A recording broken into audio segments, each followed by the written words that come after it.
Bien, ahora sí. Bueno, muy buenos días a todos, todas, a todes. Estamos todos muy contentos de recibirles. Mi nombre es Agustín Friet y yo formo parte del equipo de teorías de la enseñanza y el currículo del Profesorado Universitario de Educación Física de la Universidad Nacional de Luján. Aquí estamos con todo el equipo de la materia, adjuntos JPPs, ayudantes de primera.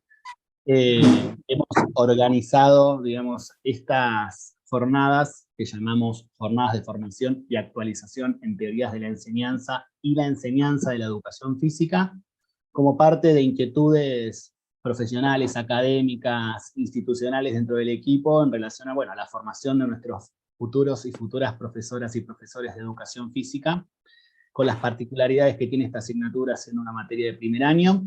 Y nada, y en un momento de refundación y de reconfiguración del programa de la materia, decidimos armar este ciclo de charlas invitando a 4 especialistas muy reconocidos en el campo de la pedagogía, las ciencias de la educación y la educación física, para que, bueno, vengan aquí a compartir aquello sobre lo que investigan. Hoy vamos a estar, y está aquí presente Miriam Sothwell, que va a estar a cargo de esta charla que llamamos Reflexiones acerca de la categoría de posiciones docentes y su relevancia para pensar la tarea de enseñar. Luego vamos a tener un encuentro el martes 19 de septiembre con Daniel Brailovsky acerca de reflexiones sobre la enseñanza para la formación docente inicial. Y luego vamos a tener otros 2 encuentros, uno a cargo de la doctora Mariana Sarni, que ahí vi que está entre el público, así que muchas gracias Mariana por compartir el espacio. Se llama Desafíos para la enseñanza en el marco de la formación docente inicial en educación física. Esto será el sábado 21 de octubre. Y luego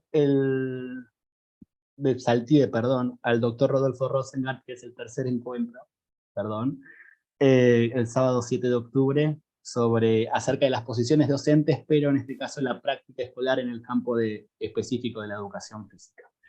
Así que, bueno, nada más que decirles gracias por estar a todos y todas. A lo largo del encuentro va a circular por el chat un formulario Google muy similar al que ustedes llenaron para inscribirse, pero este tiene la función de acreditar la presencia así de ustedes aquí para luego poder hacer todo lo que tenga que ver con la emisión de certificados. Así que acá la gente del equipo vamos a ir colocando allí esos datos para que lo puedan ir completando. Y ahora le voy a pasar la palabra a Rosana Perotti, que es una de nuestras adjuntas jubiladas del año pasado y que la hemos convocado aquí como moderadora de este espacio, y ahí ya también ella va a poder presentar a nuestra especialista invitada y también un poco algo del espíritu de la jornada de hoy.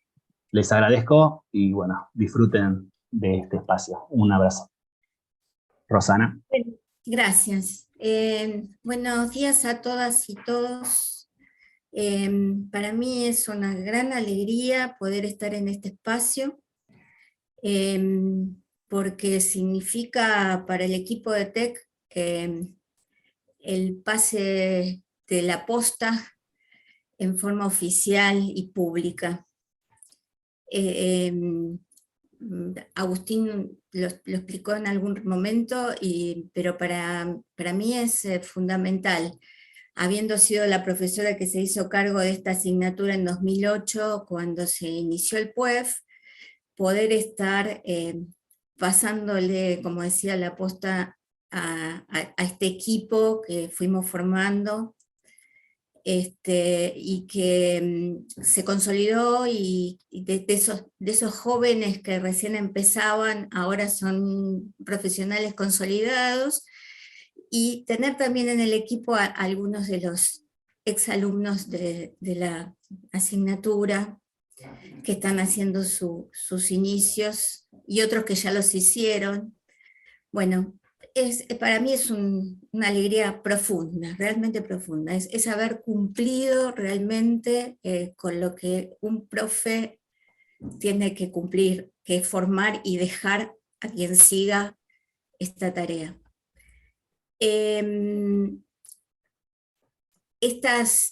digamos, yo lo que quería, antes de presentarla a Miriam, discúlpame Miriam que te dejé después, es un poco contextualizar el porqué de esta jornada y el porqué de la convocatoria Miriam, en realidad.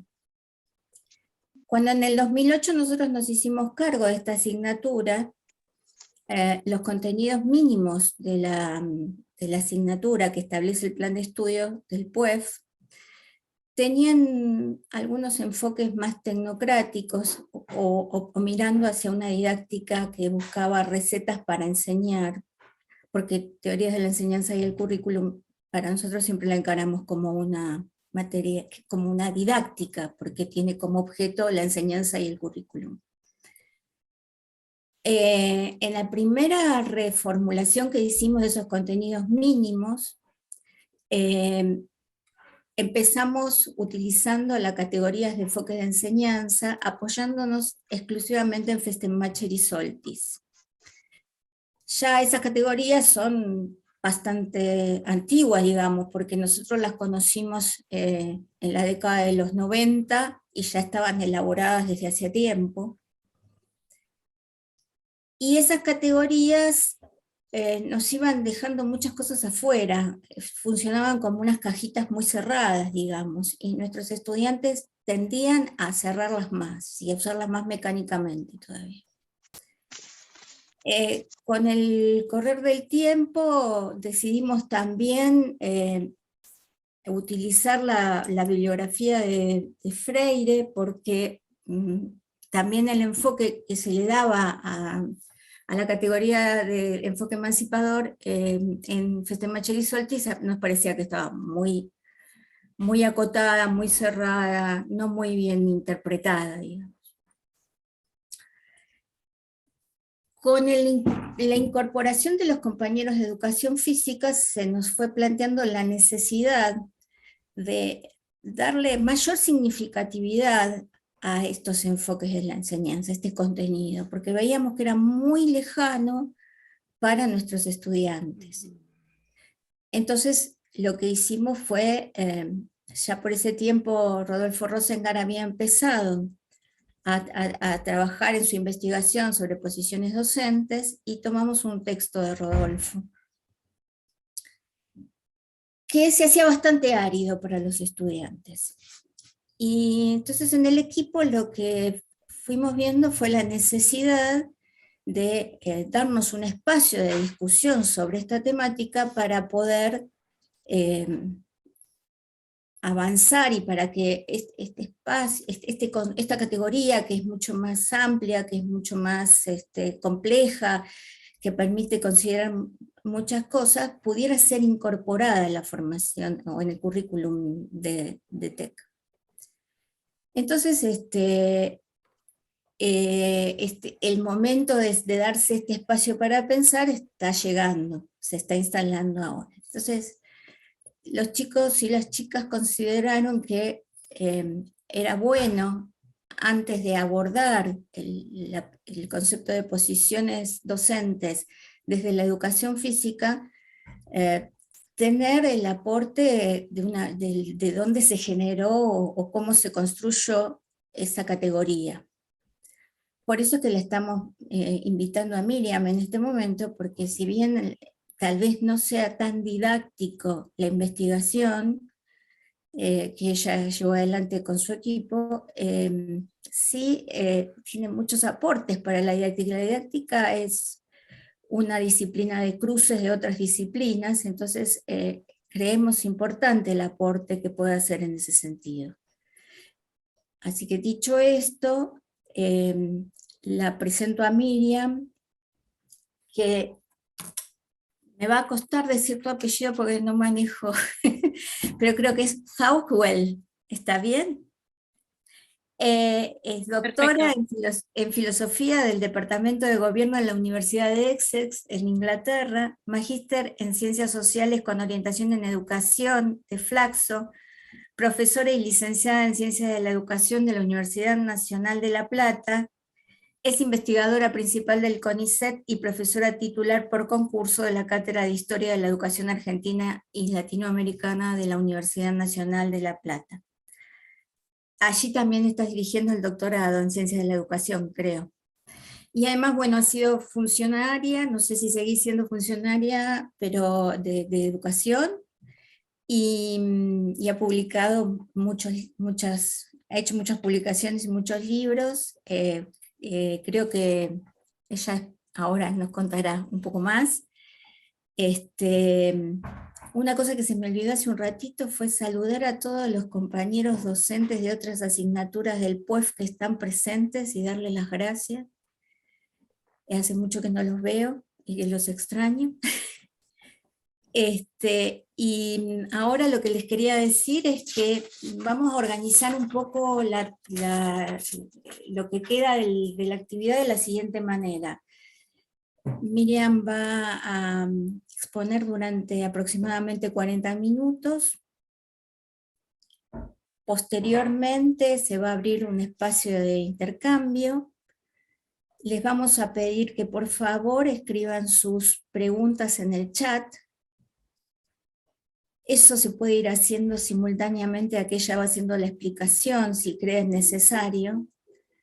Y después lo que les vamos a pedir, los que tengan dificultad para escribir su pregunta, que levanten la mano o que escriban en el chat, quiero participar, y nosotros les vamos a ir dando ordenadamente la palabra.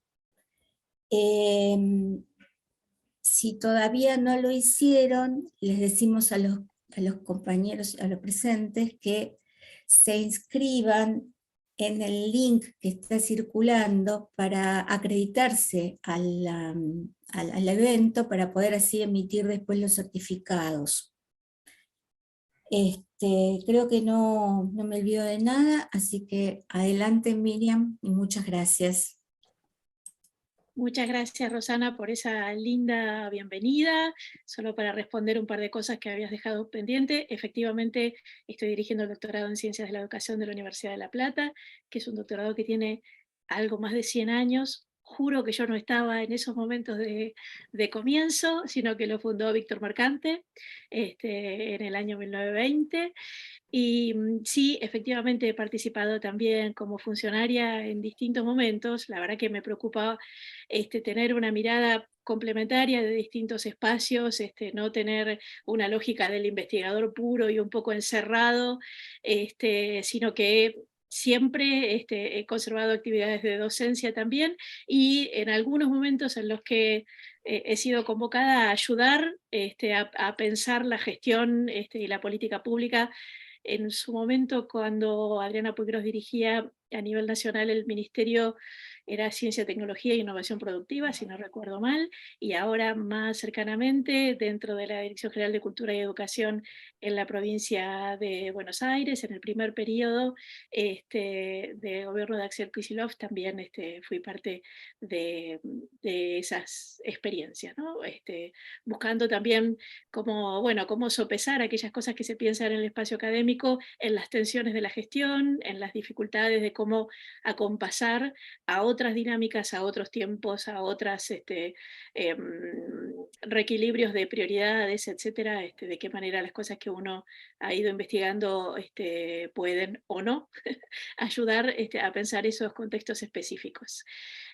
Bueno, quiero agradecerles mucho la convocatoria a conversar hoy con ustedes. Me parece un espacio interesante, relevante, por todo lo que se pone en juego. También en esta transmisión intergeneracional de la propia cátedra y esta apertura también que una transmisión virtual posibilita, de que gente de distintos lugares, por lo que he estado viendo, de lugares distantes incluso, puedan estar participando de esta conversación en esta mañana.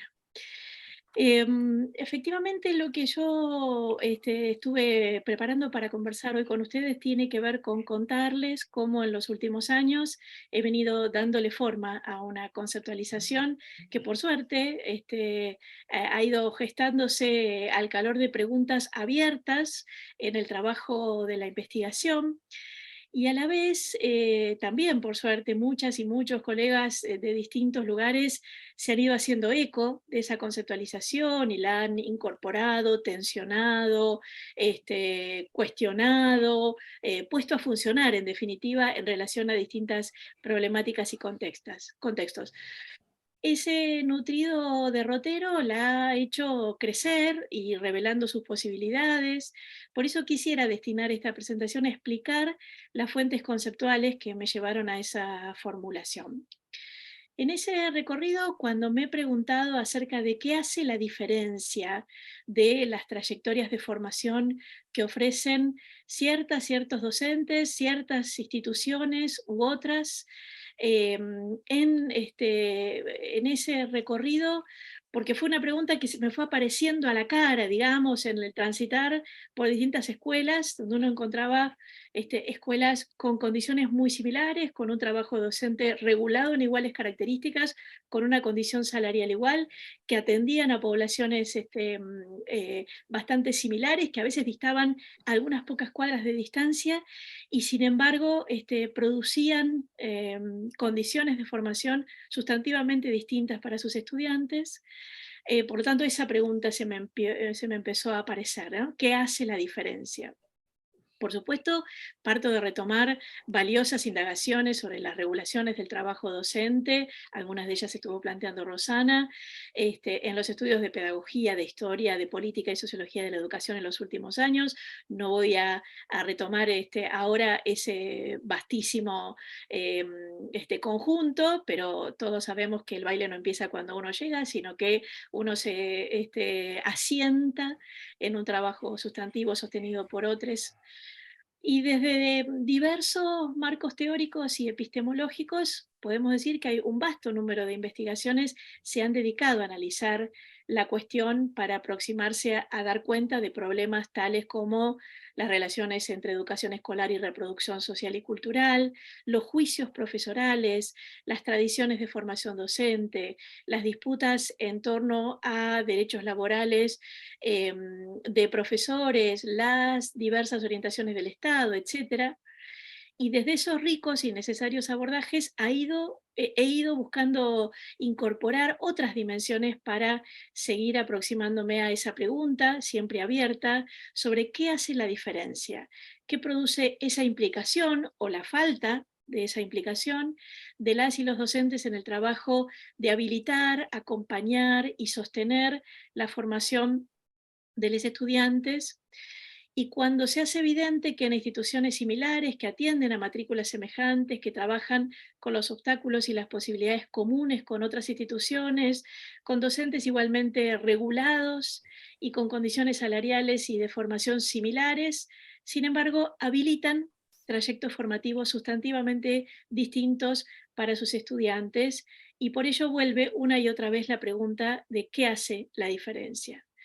En esa búsqueda he abordado el modo en que los educadores construyen posiciones docentes en el trabajo cotidiano frente a situaciones de desigualdad social y educativa que suponen una lectura de esos problemas y la configuración de identificaciones que organizan relaciones dinámicas y estrategias para su resolución, a partir de concepciones específicas respecto del sentido de su tarea, la influencia de las matrices en las que se han formado y de sentidos utópicos y democratizadores que se hibridan y se articulan precaria y paradójicamente, porque ninguna de esas construcciones son para siempre. Decía que se hibridan y se articulan con otros paternalistas o normalizadores. La idea de posición docente recoge un conjunto de revisiones que movimientos como el giro cultural, el giro hermenéutico, el giro discursivo incluyeron en el campo de la investigación social y educativa. En particular, se funda en la necesidad de considerar de forma central la construcción de significaciones por parte de los sujetos y de superar los análisis a priorísticos de la subjetividad, despegándola de ser un efecto de determinaciones de algún tipo, económicas, sociológicas, etc. Por un lado, la noción de posición docente se funda en la idea de que la enseñanza supone el establecimiento de una relación con la cultura que no está situada en coordenadas predefinidas, fijas y definitivas. Esta relación supone vínculos con los saberes y las formas de su enseñanza que nunca se encuentra del todo estabilizado, al sufrir alteraciones motorizadas por la búsqueda e invención de respuestas en el contexto de los procesos de escolarización. En ese marco, la categoría de posición docente se refiere así a una construcción que se da en la relación, no siendo posible definirla, establecerla o asirla de antemano, ni tampoco desvinculada de la construcción histórica de su trabajo. Se compone de la circulación de sentidos y de los discursos que han producido un legado histórico y actualmente regulan y organizan el trabajo de enseñar, y alude específicamente a los múltiples modos en que las y los enseñantes asumen, viven y piensan su tarea y los problemas, desafíos y utopías que se plantean en torno a ella.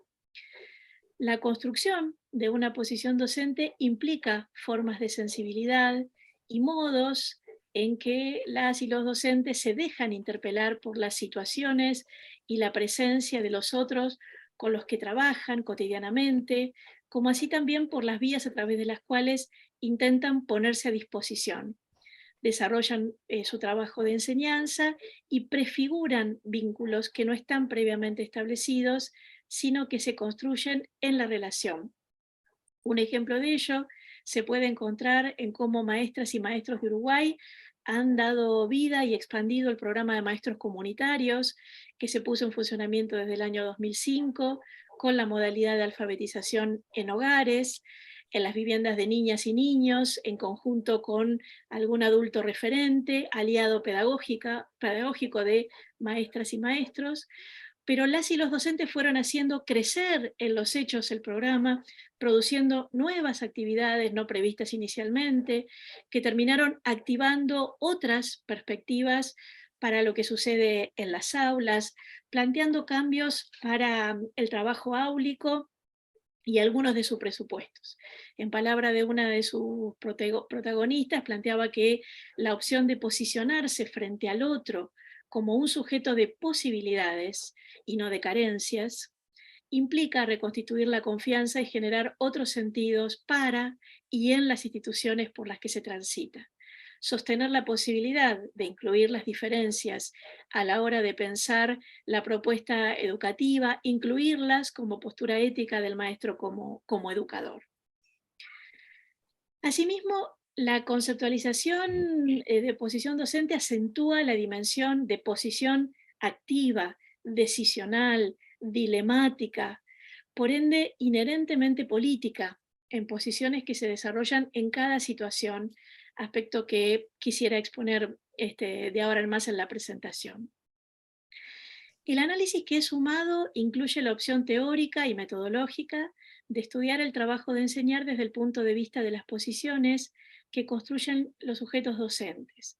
Ella es tributaria de una serie de movimientos conceptuales y epistemológicos en la tradición filosófica que he hecho extensiva, digamos, al campo de la educación y de la pedagogía, que, entre otros efectos, revisaron y reformularon algunos presupuestos estructuralistas que formaban parte de una tradición extendida. Entre ellos el planteo de un papel predeterminado y necesario para la escolarización y el trabajo docente, es decir, aquella idea de la reproducción de las relaciones sociales de producción capitalista. Seguramente está presente para ustedes, recordarán, en la tradición inaugurada por Althusser en 1970, los sujetos, y entre ellos las y los docentes, se constituían de manera unificada en torno a intereses determinados por su posición en las relaciones de producción, que eran producidas no solo a través del entrenamiento de las y los futuros trabajadores de las habilidades y competencias necesarias para sostener esas relaciones, sino sobre todo a través de la inculcación de actitudes, valores y normas que los aparatos ideológicos del Estado, en términos de Althusser, como la escuela entre ellos, llevarían adelante.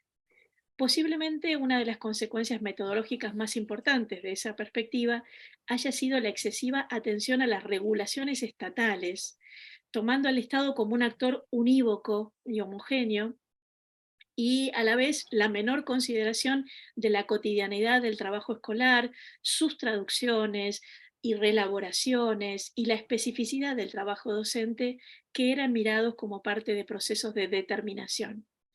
Las y los profesores, profesoras, se hallaban en la última instancia determinados por los ámbitos sociológicos o económicos de que las escuelas eran consideradas un reflejo. Estas perspectivas fueron ya puestas en cuestión por la tradición crítica en pedagogía, iniciada por aproximaciones culturales como la de Raymond Williams, cuando en su revisión del concepto de hegemonía y el planteo de la idea de cultura como forma total de vida, señalaba la necesidad de superar aproximaciones trascendentes y a priorísticas de las subjetividades.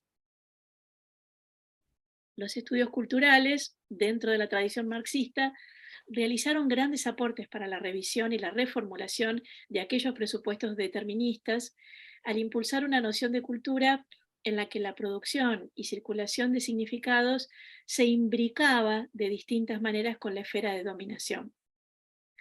Esta conceptualización fue una contribución para discutir la posibilidad de un sujeto determinado por su condición de clase, tendencia que posteriormente profundizaron los abordajes postfundacionales y postestructuralistas, y en fundamentar una mirada de la cultura en términos de un proceso social total, en el que los sujetos definen y configuran sus vidas, que requiere atender al modo en el que éste es vivido y organizado por valores y significados específicos.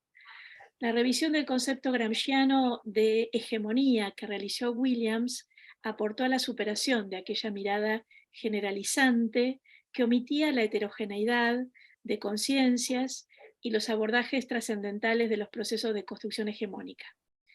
Eso contribuyó con los estudios de las políticas referidas al trabajo docente, favoreciendo el análisis de los modos en que las y los docentes se apropian, disputan, traducen y negocian los sentidos que las políticas públicas, dejando atrás perspectivas de regulación del trabajo docente como rígidas definiciones estatales que explicarían la vida escolar.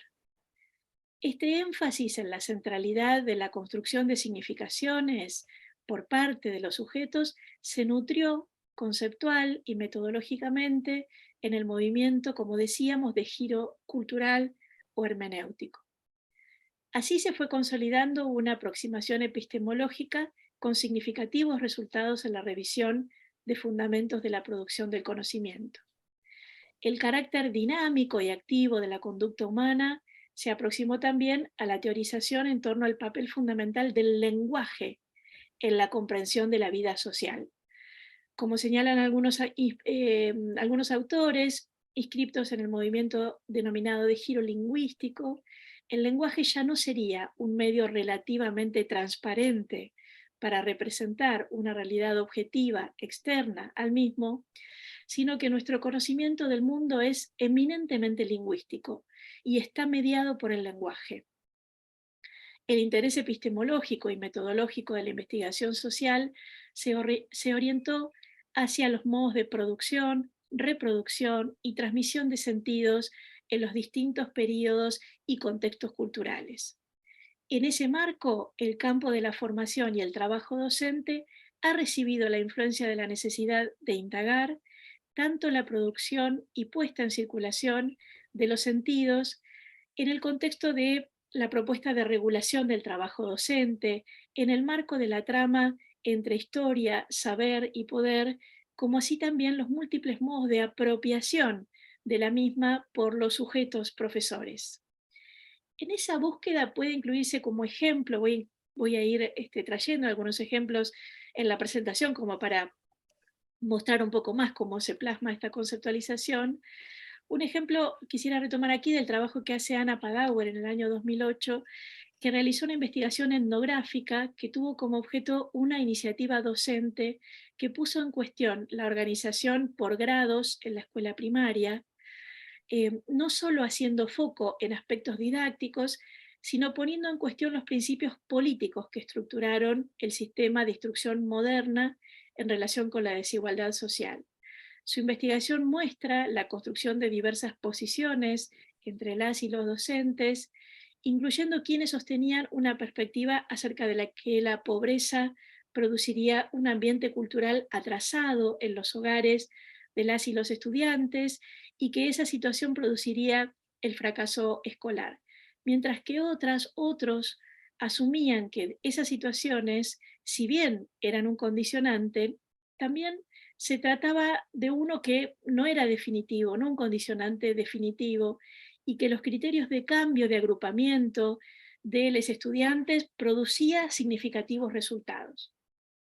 La autora muestra que los docentes, en tanto sujetos sociales, producen reflexiones complejas y posiciones en torno a la discusión sobre la desigualdad social que plantean acciones que atenúan su reproducción en las prácticas que despliegan.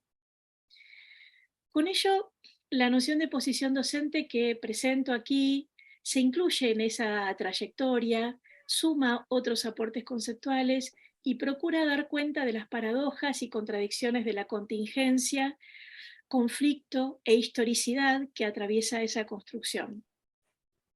La teorización que tomo se nutre especialmente de los conceptos de análisis político del discurso que aprendí, desarrollados por Ernesto Laclau, que fue mi director de tesis de doctorado en la Universidad de Essex, tal como Rosana planteaba en mi presentación.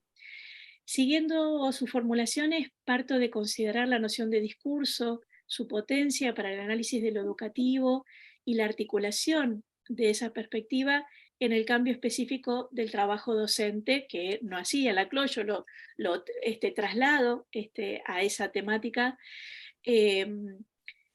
Y para ello tomo su concepción de discurso, que no se entiende solo como aquello que refiere a lo escrito o a lo hablado, sino que el discurso y lo social son términos que se superponen, porque cualquier tipo de acto social es un acto de producción de sentido, dado que está enmarcado en lógicas de sentido que estructuran la vida social. Así, la noción de discurso incluye los avances que las ciencias humanas y sociales han hecho respecto a que nuestras acciones, decisiones, reflexiones como seres sociales están inscriptas en la ineludible mediación del lenguaje, como mencionábamos antes. Podríamos afirmar sintéticamente que vivimos en universos que son unificados a través de una serie de actos de sentido. De la misma manera que, por ejemplo, hablamos el idioma que nos pertenece sin necesidad de explicitar su sintaxis y su gramática, las que sin embargo estamos aplicando cuando hablamos y que además es el modo en el que aquello que decimos tiene sentido para los hablantes con los que compartimos ese lenguaje. De la misma manera, nuestra vida se desarrolla en una serie de configuraciones de sentido que tienen una estructura de la que no somos necesariamente conscientes. Las configuraciones discursivas son abiertas y contingentes, es decir, se rearman y potencian y enmarcan las relaciones e identidades sociales y las identificaciones como procesos de fijación temporarios. En buena medida somos hablados por esos discursos. Tomemos un ejemplo, uno que nos es próximo, creo, a todos quienes estamos en esta conversación. La noción de civilización fue fundante de los sistemas educativos, un conjunto de significaciones de gran capacidad performativa que construyó realidades, que hicimos cosas, hicimos realidades con esas palabras, impulsó sistemas de gobierno, concretó formas institucionales y edificó la materialización de ese imperativo. En la Latinoamérica de fines del siglo XIX y comienzos del XX, ese discurso construyó muchas realidades y perduró durante largas décadas. Sin embargo, las significaciones que desplegó en el marco de diferentes discursos político-pedagógicos fueron distintas. La idea de civilización fue moldeada de manera diferente en la antinomia que la contraponía a la barbarie, en las expresiones conservadoras, en las experiencias más republicanas. También planteó diferencias en los regímenes militares, entre otros. Podemos decir que estuvo constantemente sometida a una pluralidad de articulaciones hegemónicas. Si contrariamente los términos fueran fijos, no habría ninguna lucha o disputa alrededor de ellos y carecerían de toda influencia social. Ese tipo de relación por la cual un elemento asume en cierto momento la función de representación de algo mayor, mucho mayor, que lo excede, es lo que Laclau denomina una relación hegemónica. El habla es acción y por lo tanto no es posible distinguir entre prácticas discursivas que supondrían el habla y otras no discursivas que implicarían exclusivamente hacer, dado que cuando un sujeto afirma, está haciendo algo. Su significado depende de las reglas y el contexto de enunciación. El discurso es una clase particular de práctica y la práctica es, en buena medida, discursiva. Ello ha habilitado la consideración de la dispersión de discursos y de posiciones diferenciales que dan cuenta de la ausencia de una fijación trascendente, determinante, podríamos decir, volviendo al comienzo de nuestra charla, esencial y a priori. Perdón, además estoy resfriada.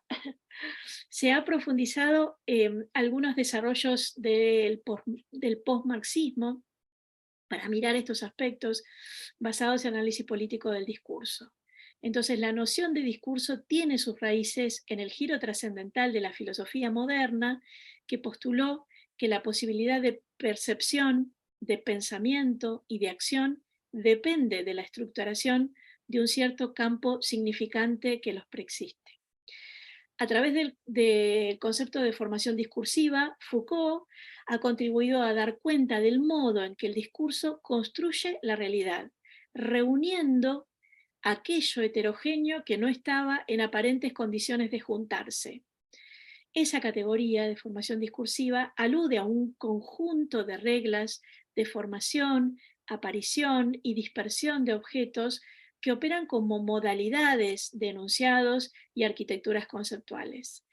En ese contexto se trata de poder encontrar regularidades en la dispersión de discursos educativos y también de analizar el conjunto de condiciones que rigen en un momento dado y en una sociedad determinada la aparición de los enunciados, su conservación, los lazos que se establecen entre ellos y la manera en que se los agrupa en conjuntos estatutarios. Si las aproximaciones esencialistas, trascendentes o a priori son descartadas, entonces la noción de discurso se torna una totalidad significativa y abierta, pujante, que trasciende la separación entre lo lingüístico y lo extralingüístico. De este modo, la distinción entre las acciones de las y los agentes y la dimensión más estructural queda en una posición secundaria dentro de la categoría más amplia de totalidades significativas. Si este silogismo que voy haciendo de ir dejando atrás ciertas determinaciones e incorporando otras nuevas va siguiéndose, esta concepción se acerca a la idea planteada por Wittgenstein de que los juegos del lenguaje incluyen tanto el lenguaje como las acciones en las que éste está inscrito. El sentido del discurso se construye en la relación de diferencia, de equivalencia, de antagonismo, de oposición, que entabla con otros discursos, como espacio de significación que nunca es fijo, completo o suturado, sino que es dinámico, terreno de disputas, siempre expuesto a la acción de la disrupción, de la dislocación que proponen las disputas por estas significaciones en el espacio social. No se opone a la realidad en tanto esta no es una materialidad extrasocial, sino una construcción discursiva, lo que implica que el discurso forma parte de la realidad como construcción social y la constituye como un objeto inteligible. Eso no supone la negación del carácter empírico de los objetos, por supuesto, sino la posibilidad de identificar su existencia en términos discursivos y nunca al margen de una configuración significativa socialmente compartida. En ese marco, el concepto de discurso remite a la articulación, a la producción de sentidos y como tal produce una estabilidad precaria que procura dominar la indeterminación de lo social y construir a la sociedad como un ordenamiento social. En ese marco, las identidades sociales se destacan por su carácter abierto y contingente, eh, ámbito de la experiencia y de las relaciones y procesos de subjetivación. Las identidades son producidas, disputadas y transformadas en formaciones discursivas concretas y no pueden dejar de estar en el discurso, de ser habladas por él.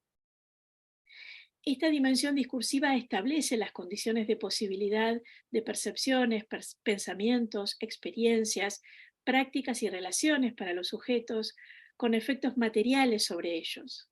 Por otra parte, las identidades son tanto afirmadas como atribuidas, poniendo en juego prácticas de asignación y de identificación. Y en ese sentido, toda identidad requiere que los individuos o los colectivos a los cuales se le atribuye se reconozcan en ella, aunque sea parcialmente, o al menos sean interpelados por la identidad asignada. La categoría de posición docente está íntimamente emparentada con la de discurso, porque se produce en ellos, en la diversidad de discursos disponibles. Para Popkewitz, los discursos que estructuran los procesos de escolarización y configuran sentidos para el trabajo docente son parte del proceso de regulación social, en tanto constituyen elementos activos de poder en la producción de capacidades y disposiciones de los sujetos y en el modo en que estos actúan, lo bueno y lo malo, lo razonable y lo no razonable, el deber ser, etc. Ese posicionamiento tiene consecuencias teóricas y metodológicas. En primer lugar, supone que las prácticas, en tanto actividades desarrolladas en forma regular, se hallan constituidas por conjuntos conectados y superpuestos de reglas que las organizan y le dan coherencia. En ese sentido, las prácticas no existen sin reglas y no es posible hablar de ellas sin considerar las prácticas. En tanto, el conocimiento de las primeras significa saber cómo se procede. Las prácticas sociales que los sujetos en uso de su libertad desarrollan están sustentadas en poderosas disposiciones y regulaciones. El discurso produce una percepción y una representación de la realidad social que forma parte de las estrategias hegemónicas del establecimiento de interpretaciones dominantes sobre esa realidad. Esas aproximaciones, o mejor dicho, desde aproximaciones culturalistas como las de Stuart Hall, la fijación temporaria de una identidad remite a la identificación como un proceso de sutura, un punto de encuentro entre, por un lado, discursos que interpelan, que nos hablan o ubican como sujetos sociales de discursos particulares, y por ello mismo los procesos que producen subjetividades, que construyen sujetos pasibles de ser dichos o nombrados. En ese sentido, las identidades son puntos de adhesión temporaria a las posiciones subjetivas que las prácticas discursivas configuran y que articulan al sujeto en el flujo del discurso. Se trata de una articulación y no de una correspondencia necesaria y determinada. Recordemos que en todo este camino hemos ido dejando la noción de determinación de lado. Decíamos entonces que es una articulación y no una determinación, en tanto la sutura del sujeto a una posición subjetiva requiere no solo que éste sea convocado por el discurso a través de una operación de interpelación, sino también que resulte investido de esa posición. A partir de este recorrido que he ido presentando de manera un poco rápida, pido disculpas por eso, hablar de sujeto remite a posiciones de sujeto al interior de un discurso. Los sujetos no constituyen el origen de las relaciones sociales, dicen Laclau y Mouffe, ya que la experiencia depende de las condiciones discursivas de posibilidad. Ellos dicen, hablar de sujeto, y estoy citando textualmente, remite a posiciones de sujeto en el interior de una estructura discursiva. Los sujetos no pueden ser el origen de las relaciones sociales, ni siquiera en el sentido limitado de estar dotados de facultades que posibiliten una experiencia, ya que toda experiencia depende de condiciones discursivas de posibilidades precisas. Entonces, en este marco, las relaciones sociales son relaciones de significación en las que se producen disputas por los significados. Las políticas de regulación del trabajo docente podrían entonces ser entendidas como procesos sociales de significación, en las que se intenta fijar de modos diversos a la docencia como posición de sujeto vinculada a determinados sentidos, en el marco de diferentes enunciaciones y significados en disputa, y para lo cual se intervienen ampliamente diversos aspectos normativos y organizativos de la formación y el trabajo de las y los profesores. En tanto intervenciones discursivas, esas políticas tienen un carácter eminentemente político, conflictivo y asociado a las luchas por la hegemonía en términos de lograr una fijación, siempre precaria, de significados ligados a la docencia. Tomemos un ejemplo de ello presentado por Juárez en relación a cómo el sistema educativo mexicano en la post-Segunda Guerra Mundial estableció como elementos centrales la ampliación del sistema escolar y el acceso universal a la escolarización.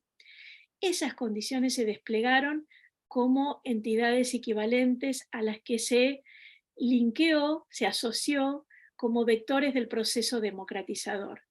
Sin embargo, en la década de 1990, esas mismas nociones se modificaron, fueron modificando valores de aquella construcción referencial del sistema educativo en la lógica de una economía de mercado. Y en la cadena significante del proyecto democratizador se sustituyó el elemento de ampliación del sistema por el elemento de la calidad. En la rearticulación de la cadena, la calidad que, contrario al sentido de la ampliación del sistema, identificó a la escolarización como un medio de eficiencia social y no como un fin. Pasó a ocupar así un lugar central. Y esa sustitución generó un nuevo significante para nombrar la cadena referencial del proyecto educativo de fines del siglo XX, la idea de modernización. Suena familiar a distintos contextos, no solo el mexicano. Desde esta perspectiva, las identidades y posiciones docentes se construyeron dentro del discurso y no fuera de él, por lo que debe considerarse el modo en que son producidas en contextos históricos e institucionales específicos y en el juego de modalidades particulares de poder. Las identidades son relacionales, en el sentido de que se producen a través de la diferencia, del establecimiento de un nosotras, nosotros, con respecto a otras u otros.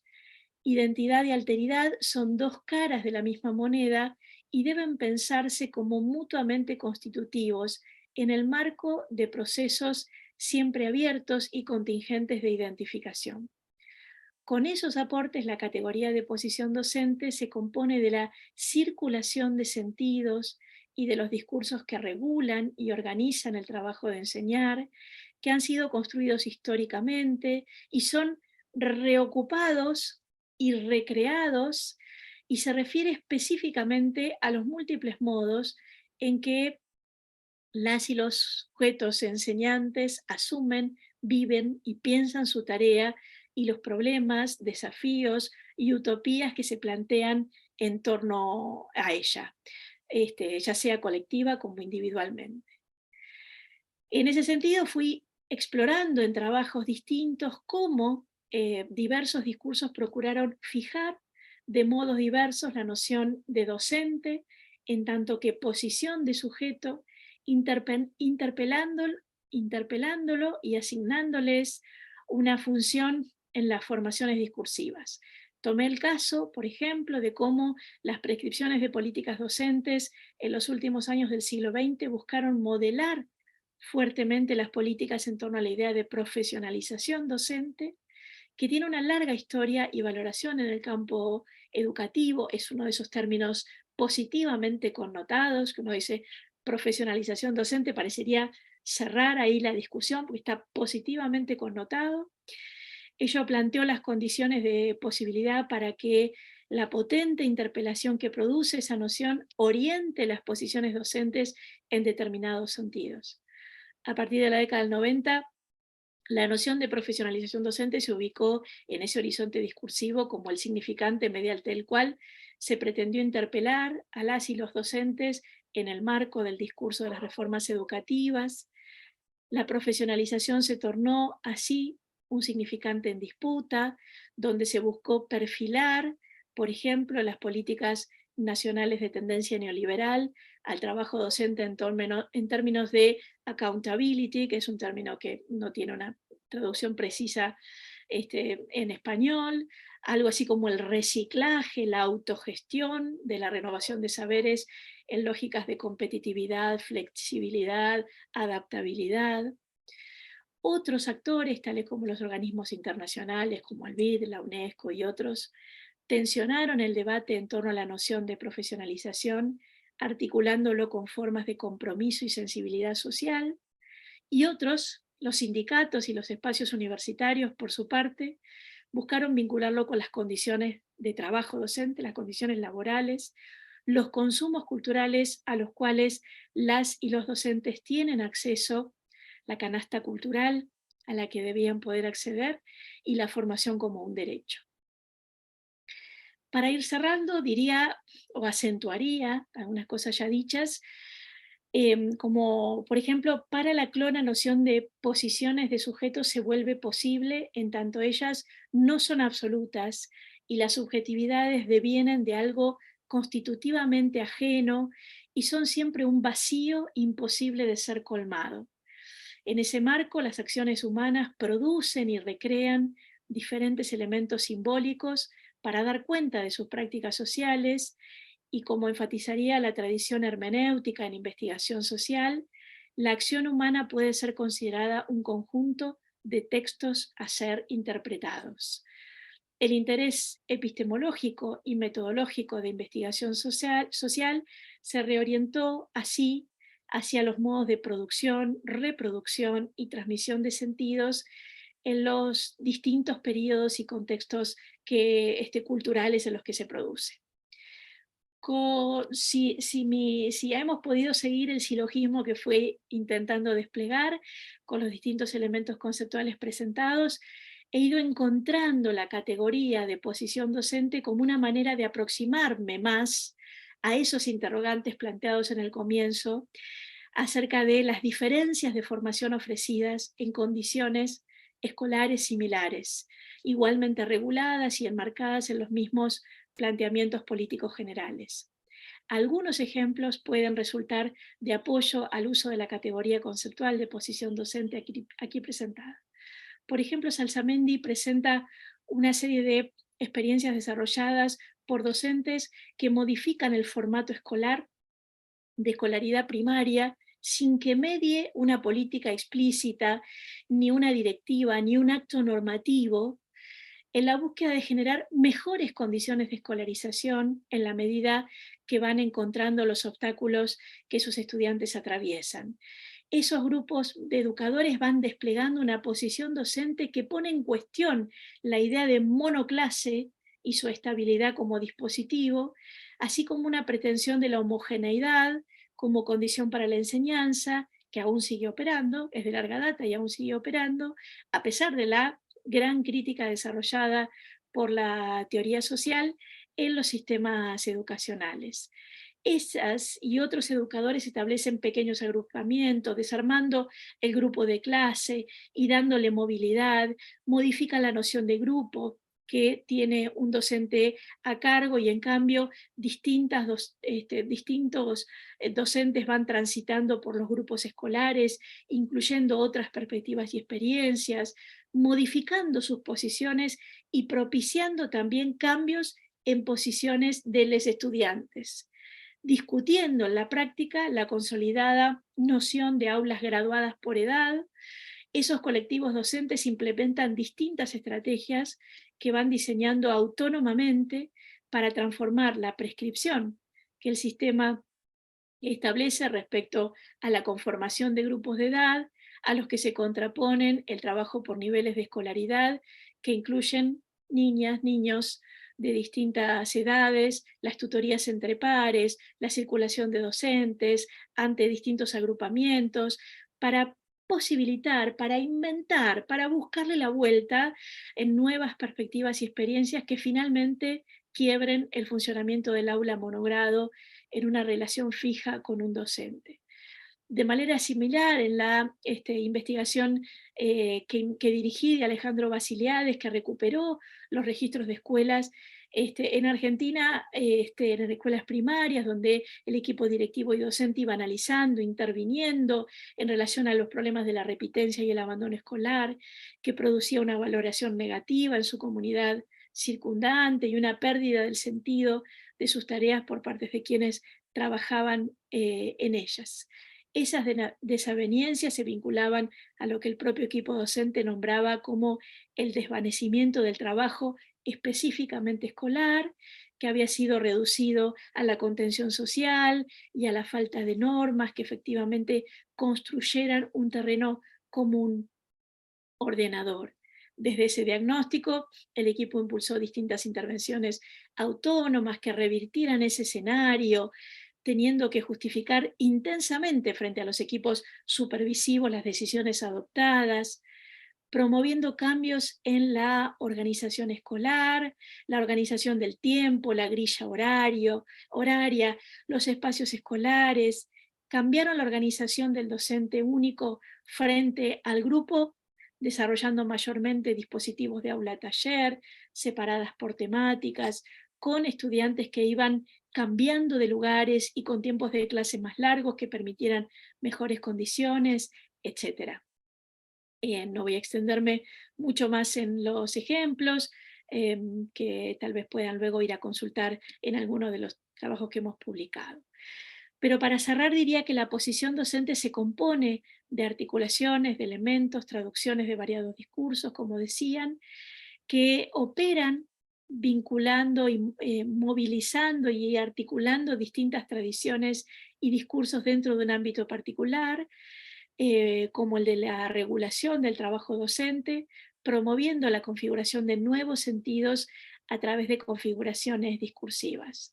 Como hemos dicho, la noción de posición docente contiene la idea de que la enseñanza supone el establecimiento de una relación con la cultura que no está situada en coordenadas predefinidas, fijas y definitivas. Esta relación supone vínculos con los saberes y las formas de su enseñanza. Por eso las posiciones docentes puestas en juego y su dinamismo habilitan también corrimientos y posicionamientos para sus estudiantes, los modos en los cuales se sitúa, reconfigura posiciones para lograr una mayor productividad pedagógica, una búsqueda de acompañar más a los distintos procesos de enseñanza que propician también cambios de posición en los estudiantes. De hecho, posicionarse de una manera en el que el otro sea alojado en un vínculo de estudiante, de aprendiente, establece una relación que le reconoce ser digno merecedor del capital cultural que le pertenece por derecho y que por eso se le enseña. Puede parecer una obviedad, pero el hecho de que las y los estudiantes sean mirados con escepticismo y soslayando su potencia, en esta idea de que, bueno, con estos pibes no se puede hacer nada,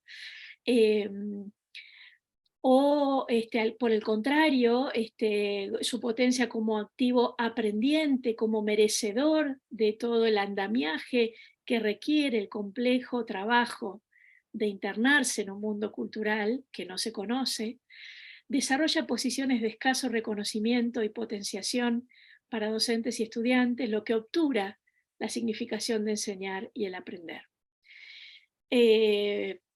Por supuesto, el despliegue de una posición nunca es desde el vacío, sino que influyen en ella la formación recibida, la inscripción de los mandatos históricos que configuraron la profesión, las condiciones laborales, la integración de colectivos y sus debates, la bitácora, que significan las experiencias de otras y otros educadores que trabajaron con anterioridad, las orientaciones institucionales, las experiencias acumuladas.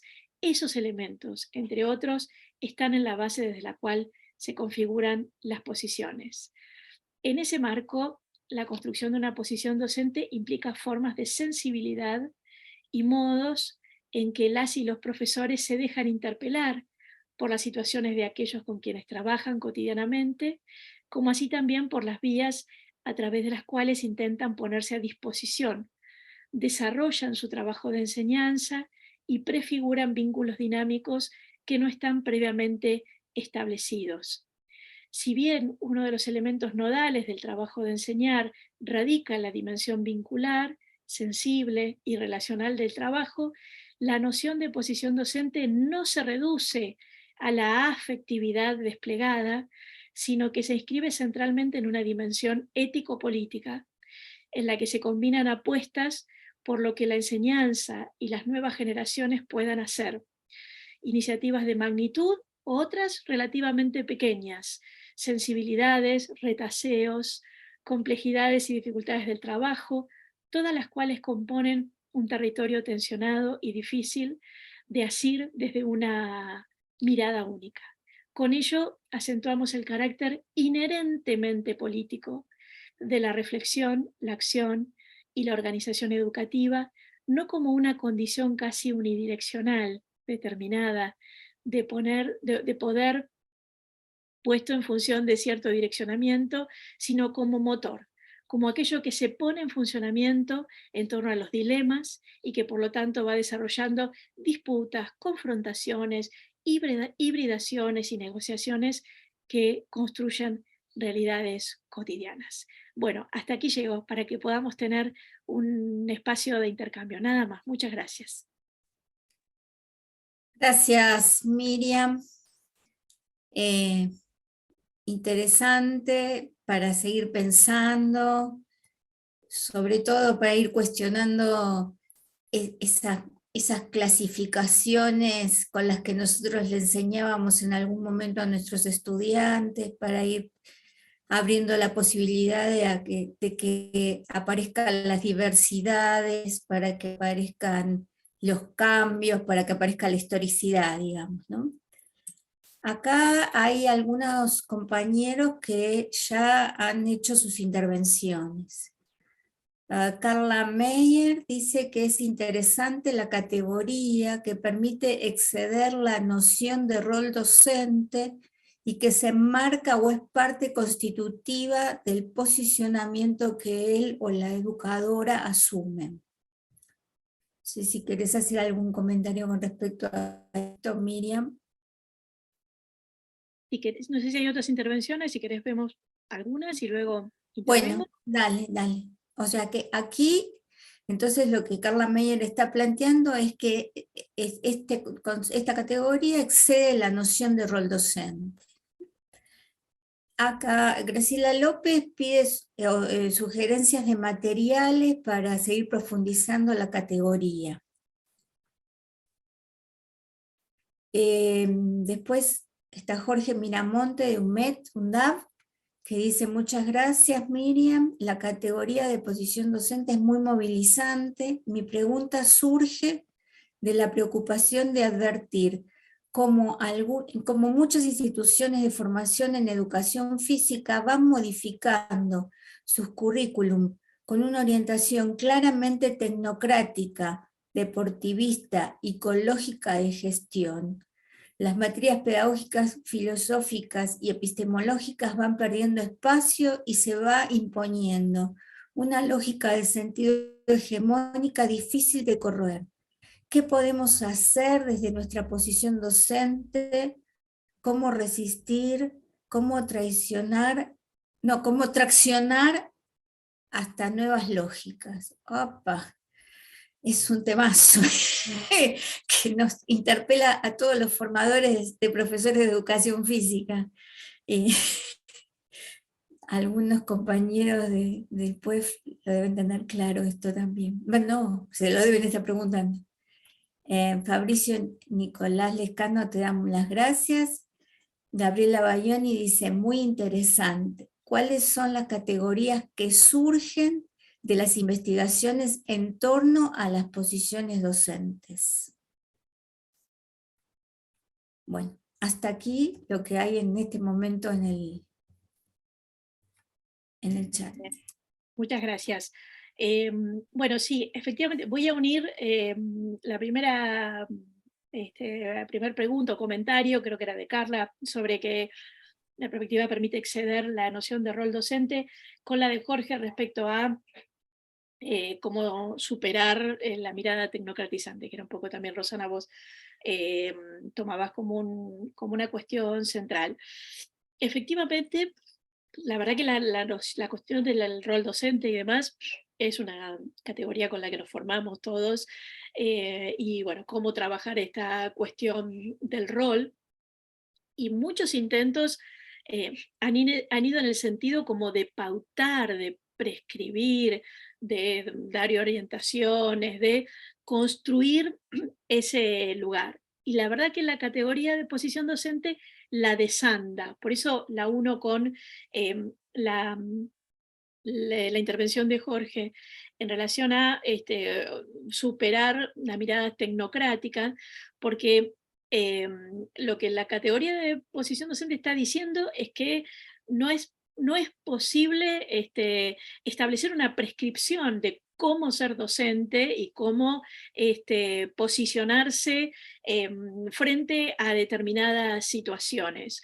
Si se quiere, hay un problema que la categoría pretende, y es que hay que mirar de manera particular cada una de las situaciones. No es posible, creo yo, o no es efectivo hacer orientaciones que puedan aplicarse como si fuese un aplicativo neutral. No podemos predefinirla.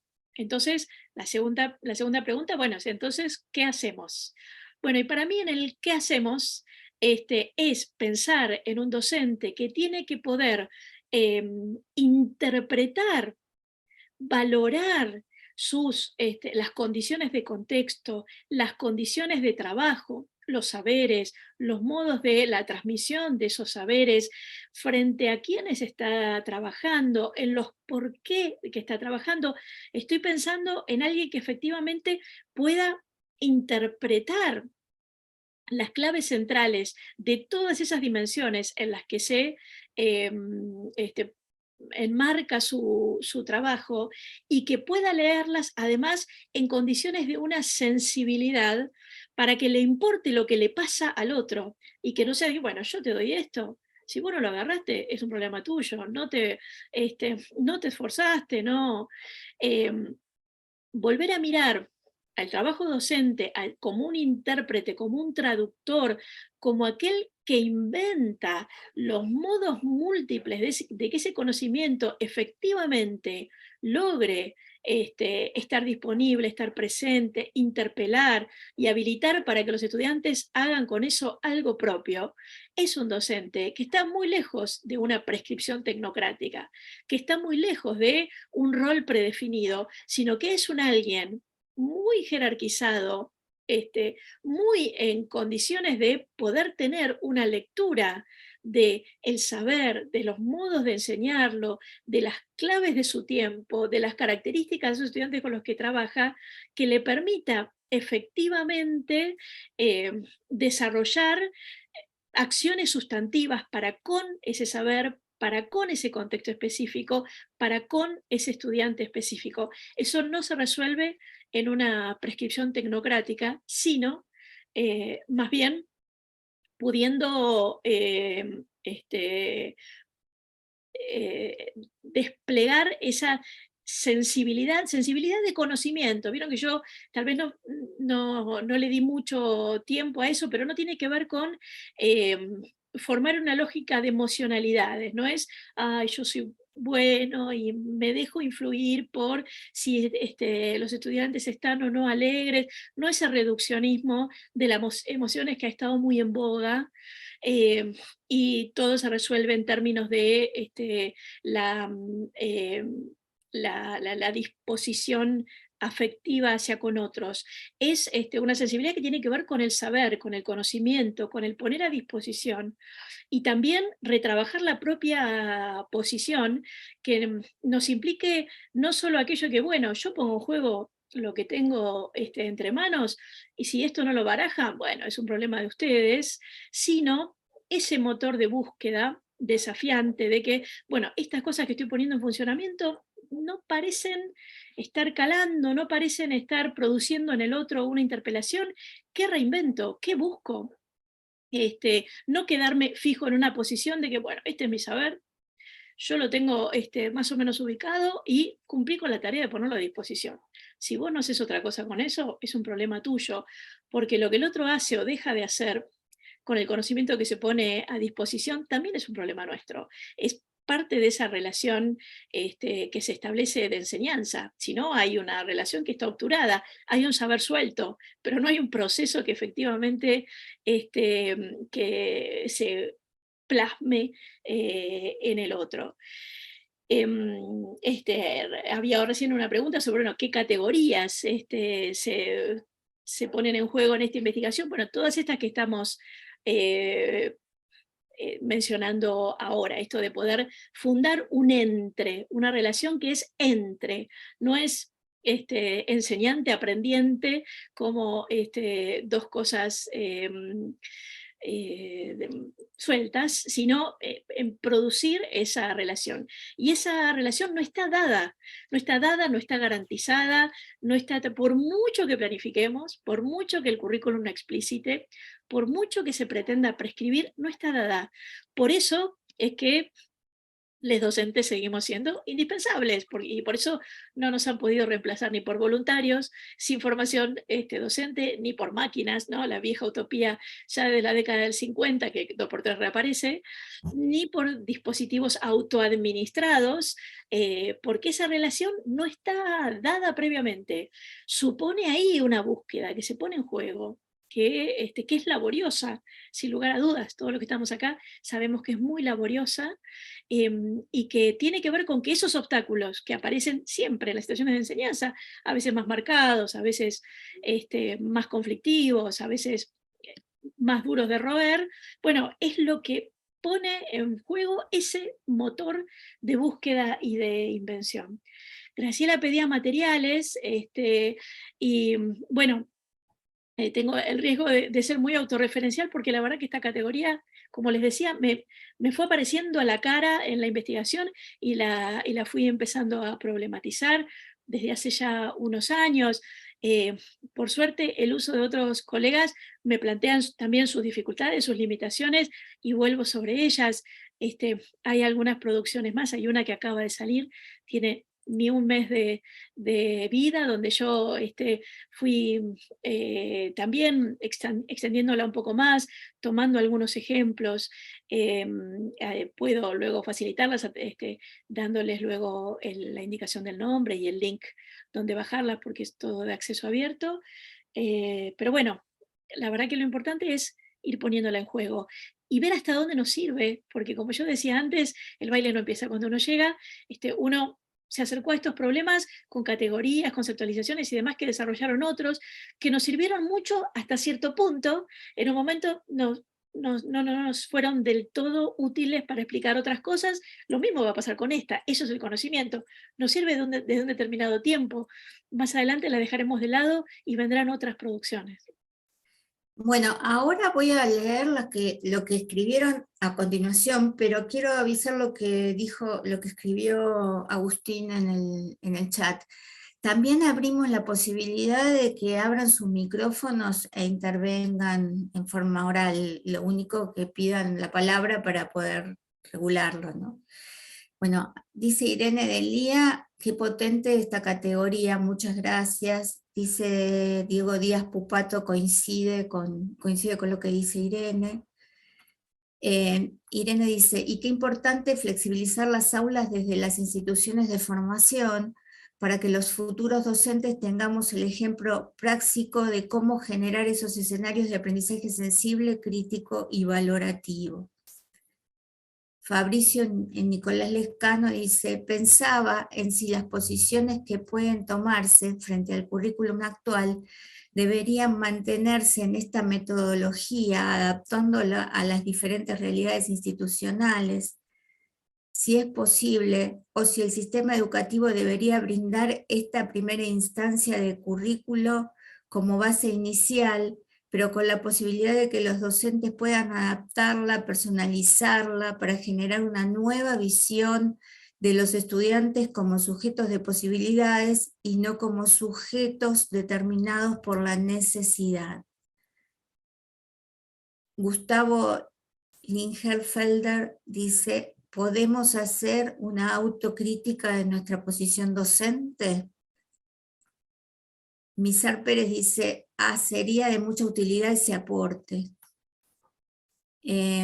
Marcelo Tort dice, buenos días, muchas gracias. Quisiera preguntar, ¿en qué sentido las posiciones docentes dialogan, disputan sentidos con los espacios y tiempos escolares? Y la última de Caleb Hermosilla Vivanco dice, excelente explicación, muchas gracias, muy interesante conceptualización. ¿Pudiste ir tomando nota o querés que te vaya? No, sí, efectivamente, tome nota.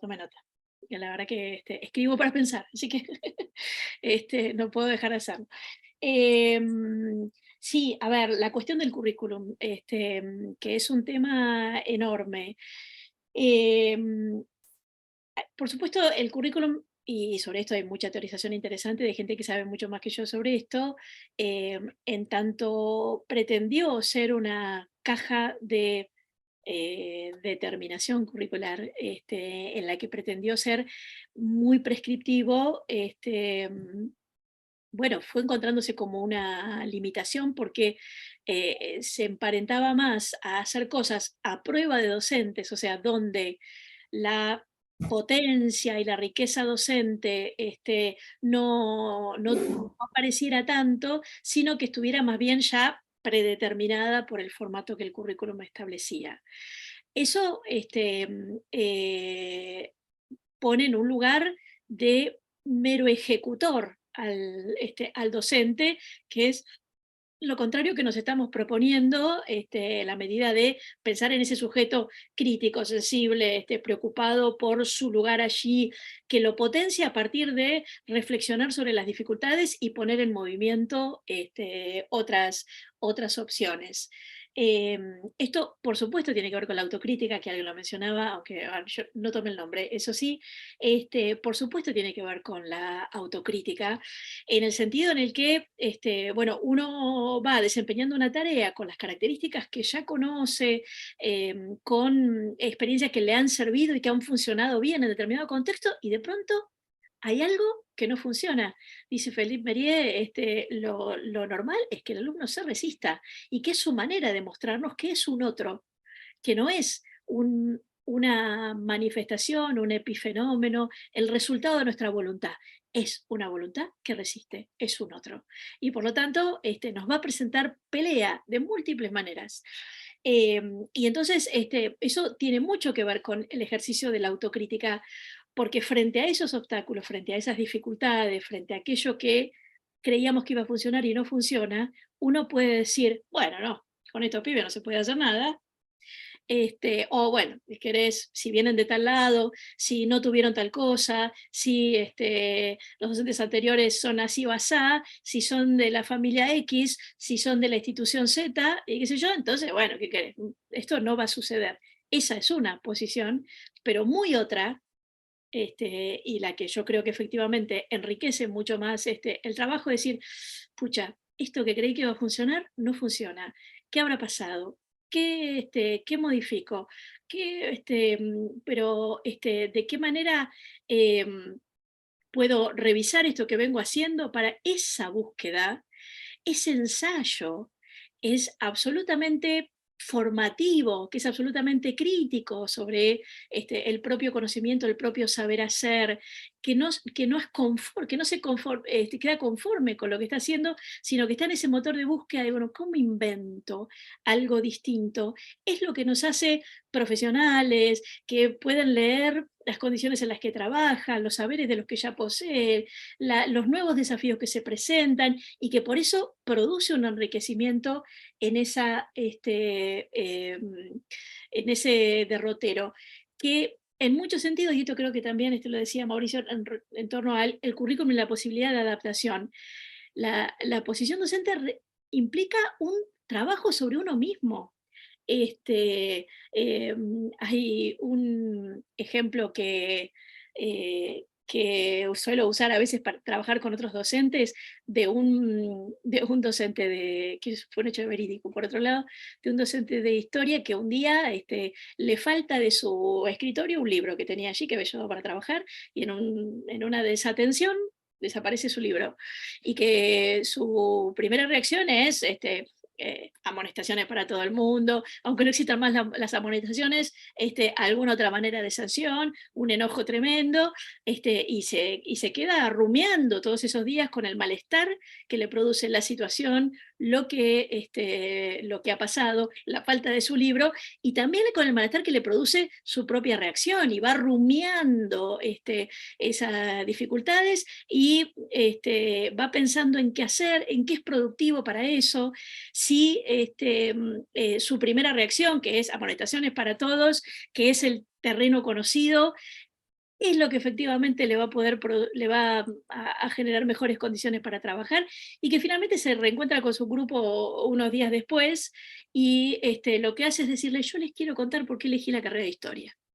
Resulta que a mí conocí unas lecturas de un autor, de Eric Hobsbawm, que era el libro que le faltaba, que para mí fue maravilloso, me fue abriendo una perspectiva que yo nunca había pensado, me fue enamorando con la historia.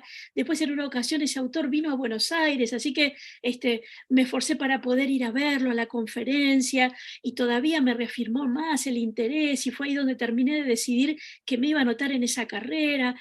Yo con todo esto les quiero decir que extraño mi libro. Y al final de la clase, un pibe se acerca y le dice: profe, acá está su libro. Y lo que él hace como respuesta es: espero que le haya resultado tan interesante como a mí.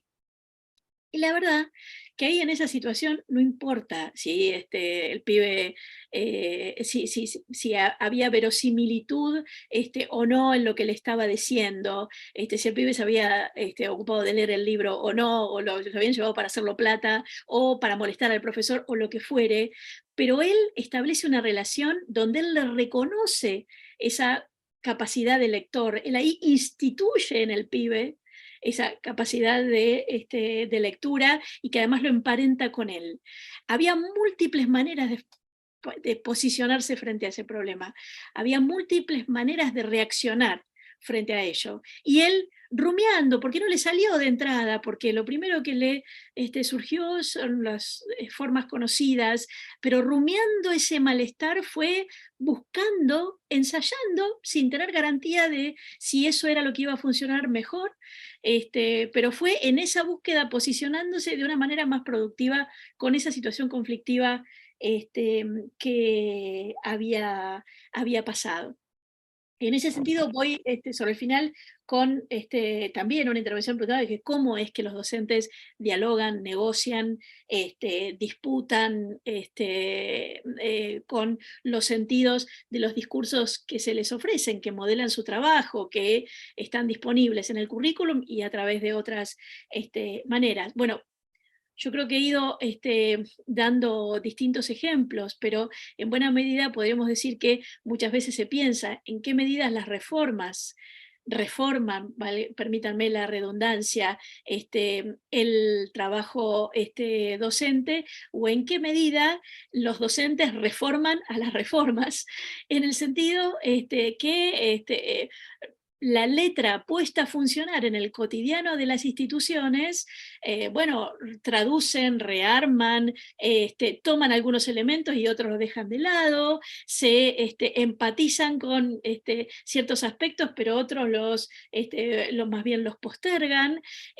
Pasan cosas múltiples, solo para dar un ejemplo de las cosas, de esas traducciones y no deseable, digamos, que uno podría encontrar. Cuando en la provincia de Buenos Aires se empezó a implementar la asignación universal por hijo, algunas instituciones, solo algunas, poquitas, hay que decirlas, organizaron eso, esa manera en la que efectivamente había más pibes en la escuela, porque el acompañamiento económico daba mejores condiciones y también tener que dar cuenta de que se estaba en la escuela para poder cobrarla, etcétera.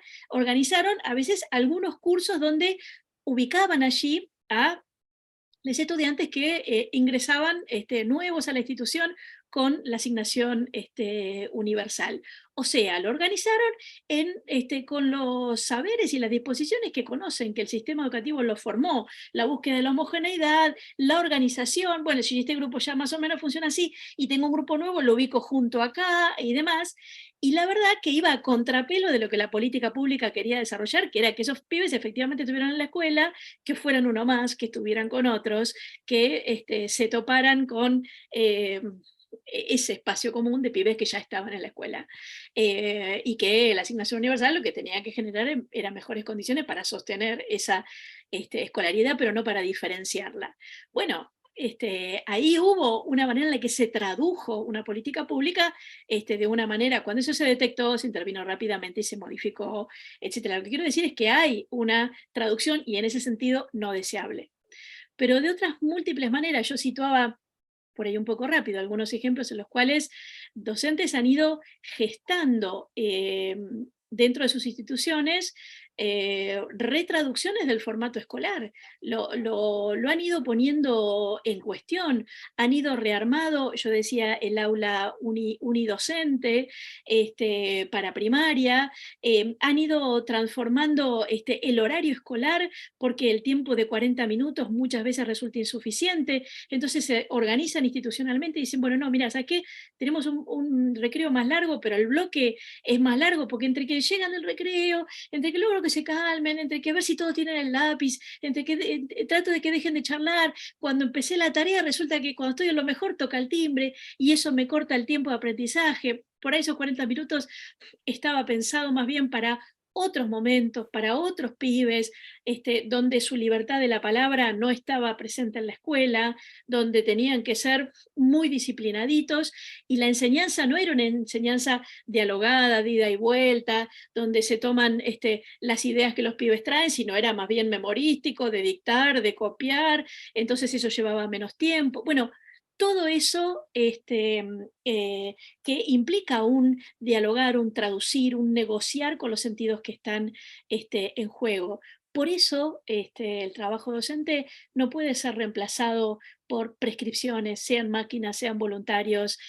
sean sistemas autogestionados, porque todo eso produce y es lo que da sentido y es lo que hace que un pibe, una piba se sientan reconocidos frente a los ojos de su docente, que nosotros mismos en buena medida hayamos elegido el trabajo de enseñar porque hubo alguien que nos abrió una puerta, que creyó en que nosotros podíamos, que nos hizo fascinar con ciertas experiencias y además nos transmitió que eso nos pertenecía. Bueno, todo eso se pone en juego en esas posiciones que se despliegan. Perdón que me extendí mucho. Sigo con las intervenciones. Carla Meyer dice, tengo una consulta un tanto técnica, ya que yo abordo la categoría de posicionamiento en la docente como actor político desde Freire, Giroux en general, con las teorías críticas. Entiendo que son diferentes construcciones y no debería tomarse como sinónimos, pero sin duda están más que emparentadas, ¿verdad? Gustavo Lingenfelder, perdón si digo mal los apellidos, coincidimos en la prescripción curricular. ¿podría ampliar el concepto de currículum y planificación educativa? Gracias. Creo que habría que hacer otra charla para eso. Dice Vanina Choma, según su criterio, ¿cuáles serían los discursos que se presentan en las instituciones escolares que impiden realizar otros tipos de agrupamientos que rompan con el formato actual? ¿Cómo podemos desde la formación inicial aportar en este sentido el cambio de paradigma? Sigo, Gabriela Villariño. Gracias por la presentación. Me preguntaba por la cuestión de agrupación de docentes, ya sea en agrupaciones, colectivos, asambleas. ¿Son relevantes en los planteos de las posiciones? Diego Díaz Pupato. Miriam, ¿realizás algún curso o propuesta formativa en la que se pueda recorrer y aprender en mayor detalle esta categoría? Maya Riesin. Muchas gracias, Miriam, por el desarrollo. Nos comentaste algunos ejemplos sobre investigaciones en el nivel primario. Conocemos también algunos abordajes que se centraron en el nivel secundario. ¿Qué hay desarrollado en relación a las posiciones docentes de los docentes formadores? Marcelo Tort. Excelentes aportes y reflexiones. Gracias, saludos desde Montevideo. Julieta Díaz. Muchas gracias, Miriam, y gracias a todo el equipo de la ULU para seguir pensando. Abrazo. A ver qué se me fue acá. Carla Meyer. Cabe pensar también en la evaluación en términos de acreditación que, evitando, condicionan, configuran las prácticas docentes y limitan las iniciativas desde la posición. Javier Sales. Genial la presentación, nos hace repensarnos. Gracias totales, abrazos compartidos. Hasta acá. Muy bien. Bueno, han planteado muchas cosas, algunas las voy a rodear, otras irán quedando para seguir ahondando colectivamente. Sobre el cambio de formato, efectivamente, yo creo que transitamos un momento de la escolaridad, o de los sistemas educativos, mejor dicho, donde efectivamente hay una mayor búsqueda de que el derecho de los pibes esté garantizado, y que eso implica no buscar la rigidización del formato, ya sea del currículum, de las características institucionales, sino justamente buscar cómo reinventar las instituciones para que efectivamente la formación que se ofrece efectivamente pueda incluir a los pibes dentro de la escuela, incluirlos aprendiendo, que los potencie, que les abra puertas a futuro y demás. Si uno se piensa algunas décadas atrás, cuando nosotros éramos estudiantes o incluso cuando nos formamos como docentes, bueno, la verdad que no había tanto lugar para la experimentación. Uno era rápidamente sancionado o puesto en cuestión cuando algo de lo establecido no se cumplía de la misma manera. Estamos en un espacio en el que la política pública, esto tiene, por supuesto, están los vaivenes de la política, ¿no? Hay momentos en los que hay tendencias más conservadoras, nuestro país va como en algunos vaivenes, pero en los momentos en los que nos encontramos que la política pública es receptiva a que lo que tiene que preponderar es la búsqueda de que se plasme, de que se garantice, de que efectivamente el derecho a la escolaridad, a una buena escolaridad, esté presente, son políticas que están permeables a decir, mirá, vamos a hacer esto, nos parece que para el ciclo superior de secundaria va a venir mejor organizar tales y cuales cosas. Nos vamos a organizar internamente así, y de esa misma manera cumplimos con el currículum tal como está previsto, porque lo que nunca tenemos que pensar es en formas que degraden el currículum, porque es la condición básica de conocimientos que tienen que ser comunes para todos. Pero nos parece que extendiendo el horario, organizando en un formato más taller, donde tal vez se encuentran estudiantes del ciclo superior. Bueno, de hecho hubo toda una reflexividad durante la pandemia, con lo que la pandemia supuso de modificar tiempos, espacios, formas de evaluación. Una de las intervenciones traía la cuestión de la evaluación, donde la evaluación de proceso estuviera más en juego, y donde también la política pública empezó a dar señales de buscar maneras en las que el ciclo superior, el ciclo inicial, el ciclo básico pudieran ser pensados como ciclo y no. Y en esa mirada como ciclo, poder dar tiempos más largos para aquellos que lo requirieran. Bueno, todo lo que se produjo también con la unidad pedagógica entre primero y segundo año, para albergar las alteridades en el que, bueno, hay quienes requieren tiempos más largos de aprendizaje, y que entonces el no estar compartimentado por años, sino en un ciclo más largo, permitiera albergar esas diversidades.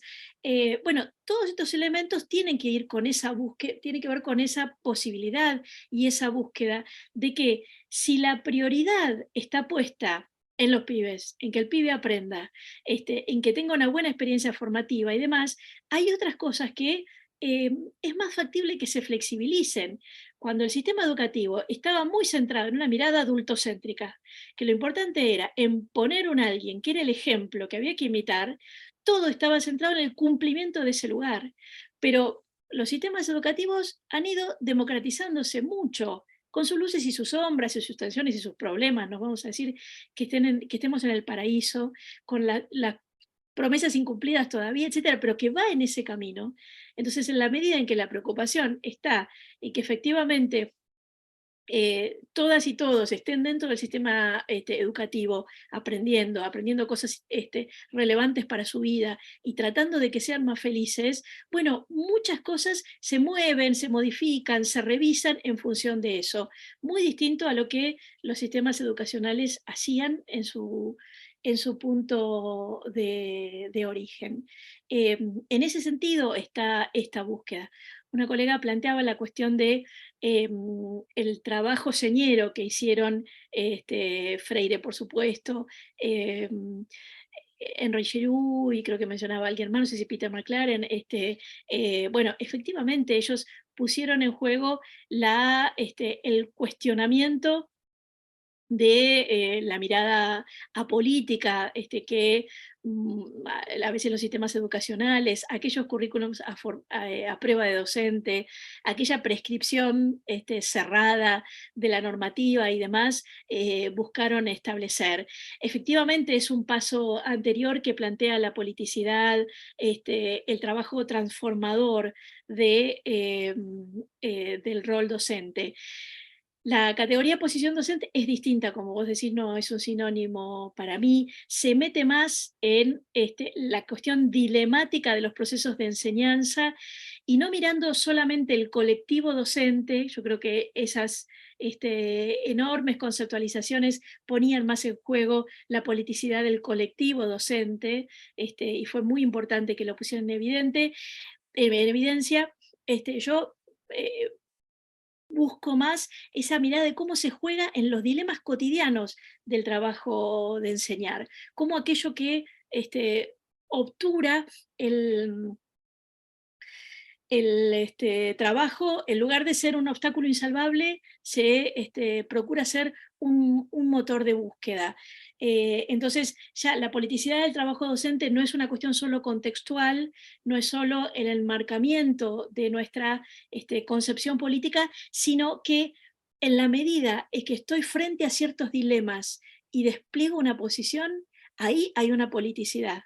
Cuando yo digo, no, con estos pibes no se puede hacer nada, o muy por el contrario, digo, a ver, acá vale la pena invertir tales y cuales cosas, buscarle la vuelta, y con esa insatisfacción que me deja el trabajo, no quedarme en ese lugar, sino desarrollar nuevas búsquedas, ahí hay una politicidad que se está poniendo en juego, porque no resigno, porque no voy a decir, bueno, esto les toca a otros, si no lo hacen, si no hacen su parte, bueno, yo ya di lo mío. Ahí hay una posición política que puede obturar o, al contrario, habilitar en el trabajo cotidiano, en la enseñanza, determinados nuevos horizontes. Otro colega preguntaba si doy cursos. Bueno, dar cursos es algo que hago constantemente, como casi todo lo que estamos acá, pero bueno, no es que tenga una cosa fija que pueda contestarte, porque uno va a dar dando cursos de pedagogía, también de historia de la educación, donde problematizo eso, cómo los docentes se fueron parando de manera distinta frente al imperativo de la igualdad, frente al imperativo de la emancipación, etc. Tal vez la pista más clara es profundizándolo a través de las publicaciones. Yo puedo luego preparar, si se quiere, un detalle de las publicaciones y ponerlas a disposición del equipo que organizó esta actividad, como para que lo puedan socializar con otros. Bueno, acá hay alguien que dice que cómo se juega en el ámbito de lo relacional atendiendo fuertemente a lo situado. Yo quisiera, y Diego Díaz, Pupato da gracias, y te están dando las gracias varios compañeros más. Yo quisiera ir redondeando porque es el tiempo ya que habíamos planificado, y creo que ya no da más la atención, ni tu trabajo, que ha sido maravilloso. Admiro cómo podés ir tomando todas las dudas en el aire, digamos. Me quedo pensando varias cosas, como para ir haciendo un cierre, que tiene que ver cómo este concepto de posiciones docentes interpela nuestras prácticas de formación de los docentes. Desde cómo introducir este concepto entre los contenidos de formación de los estudiantes, hasta qué instrumentos utilizar, por ejemplo, en las prácticas, para hacer el seguimiento de las prácticas de enseñanza. Me empezó a hacer ruido, o sea, me ayudó a pensar cómo una guía de observación no estaría siendo útil en esto, porque dejaría de lado todas las decisiones que los practicantes toman in situ, digamos, y que tienen que ver con esa posición docente que están construyendo y que es necesario que sostengan, digamos. O sea que nos está, creo que a los formadores nos está interpelando tener que cambiar un montón de cuestiones desde lo didáctico, desde los instrumentos, desde la evaluación, desde cómo introducir esto para que no se convierta en una clasificación más y que quede encasillada. Y otra cuestión que se me plantea es cómo todo esto nos sirve para pensar cómo enseñar la dimensión ético-política de la enseñanza en el contexto de estos 40 años de democracia ininterrumpida que viene transitando en nuestro país y que esperamos que siga transitando, digamos, ¿no? Viendo los acontecimientos que nos rodean. Así que, bueno, muchas gracias, Miriam. Muchas gracias a todos los compañeros y compañeras que estuvieron presentes y que sostuvieron y que intercambiaron. Y bueno, Agustín quería dar un pequeño cierre más. Sí, no sé si vos, Miriam, querés decir algo antes de cerrar. Sí se puede. porque Sí. esto que Rosana me hizo pensar cosas, y además me recordó que había habido una intervención que no retomé, perdón, que Sí. tiempo no alcanza para todo. No, en el sentido que alguien decía, bueno, ¿qué pasa con las instituciones formadoras? ¿Qué pasa con la formación de los futuras docentes? Rosana también lo retomaba. También yo creo que allí hay un trabajo enorme para hacer cómo nos inscribimos en una genealogía, como estudiantes de una carrera, como futuros profesores, como practicantes, cómo nos vamos inscribiendo, no en el sentido, instrumental por supuesto que no, pero tampoco como parte de un decorado, sino cómo la experiencia de otros nos sirve justamente para ir pensando en una posición docente que dialogue con los desafíos de su tiempo.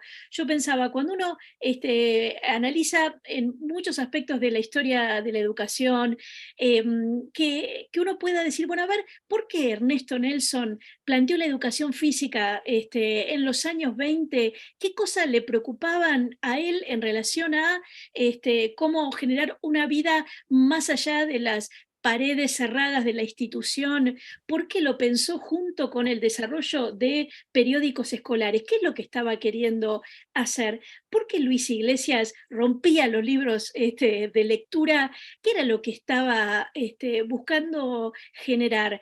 ¿Cómo estaba ahí frente a la diversidad del aula plurigrado, y buscaba una manera de que efectivamente los pibes pudieran tener una experiencia que fuera significativa para ellos?